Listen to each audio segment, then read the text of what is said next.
स्वराज्याचे संस्थापक छत्रपती शिवाजी महाराज यांनी स्वराज्य निर्माण करत असताना या महाराष्ट्रामध्ये किल्ल्याची बांधणी केली।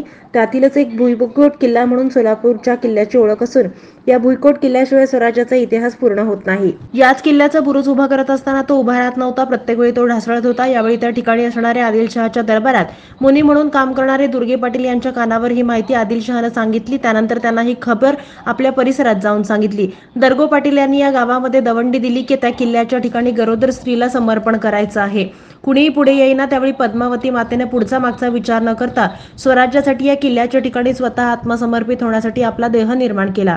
त्या दिवसापासून पाटील यांचं नाव दर्गो पाटील असं झालं। या ठिकाणी आजही बाळंतीण विहीर, बुरुज, भुईकोट किल्ला इतिहासाची साक्ष देत असून अर्चक पुजारी प्रशांत भीमाशंकर दर्गो पाटील या सर्व पद्मावती माता आत्मसमर्पण विषयी अधिक माहिती देताना काय म्हणाले पाहूयात।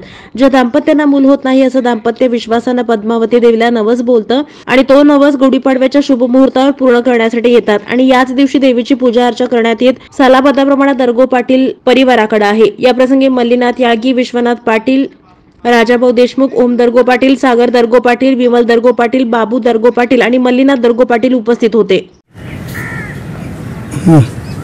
नमस्कार सोलापूरकरांनो, समस्त दर्गो पाटील परिवाराकडून नववर्षाच्या हिंदू व गुढीपाडव्याच्या हार्दिक शुभेच्छा। कालांतराने वार्षिक परंपरेनुसार आम्ही आत्मसमर्पण सौ पद्मावती दर्गो पाटील मंदिर यांचे पूजा अर्चन विधीप्रमाणे वर्षाला संपन्न करीत आहोत। पद्मावतीविषयी थोडक्यात माहिती सांगायची असेल तर आदिलशहाच्या काळामध्ये ज्यावेळेस हा बुरुज बांधण्यात व किल्ला बांधण्याचा ठरवला होता, आमचे पूर्वज आदिलशहा यांच्याकडे मुनी म्हणून काम करत होते। मग हा किल्ला बांधण्याची जबाबदारी आजोबाकडे दिल्यानंतर आजोबांनी ती जबाबदारी स्वीकारली। बरेच वर्ष असे ओलांडून केले की किल्ला बांधला जात नव्हता।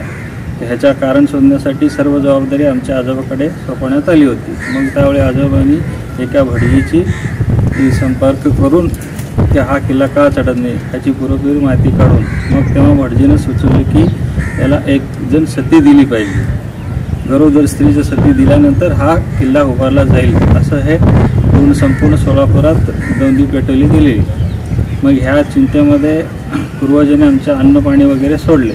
मग ही गोष्ट सौ पद्मावती आमच्या सुनबाई पूर्वजांची आजी यांच्या कानावर पडल्यानंतर त्यांनी स्वतः ठरवलं की मी सती बळी देण्यास तयार आहे। म्हणून गुढीपाडवा चैत्र शुक्ल पक्ष याप्रमाणे 1418 साली 1456 साली ते स्वतः मग इथं येऊन बुरच्या खाली उभा राहिले गरोदर स्त्री म्हणून। मग त्याप्रमाणे तेव्हा मग बुरुज बांधण्याचा सुरुवात झाली। मग त्याच्यानंतर हा किल्ला उभा राहिला।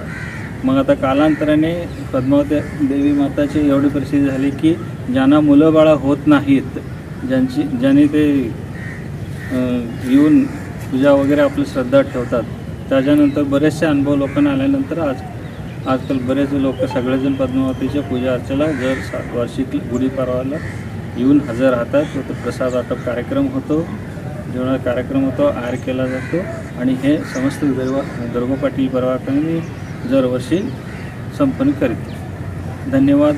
दर्गो पाटील परिवारातर्फे सर्वांना परत एकदा गुढीपाडव्याच्या शुभेच्छा।